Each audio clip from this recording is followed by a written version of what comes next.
Susuot nyo lang dito sa may pinaka bilog, itong pinakahaba. Ayan, di ba?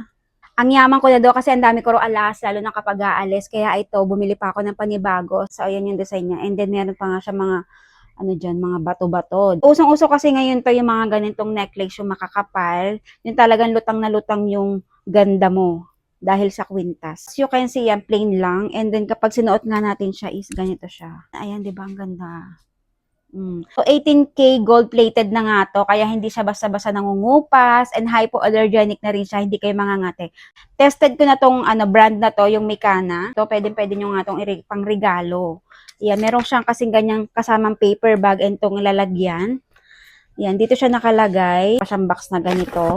Siyang kasamang pouch. Tapos meron pa siyang ganong letter. Ayan. Meron siyang cloth and then etong catalog, 'di ba? Sobrang ganda talaga. Malapit na nga yung Valentine's kaya niregaluhan ko na yung sarili ko. Mukha na nga daw akong ngayamanin kapag ganito yung suot kong mga alahas. Pero sa totoo lang, yung kaya niyo itong bilhin, very affordable lang. And then kapag gusto niyo din, Mikana necklace, ilalagay ko yung link dyan sa ating yellow basket. Check out nyo na yan.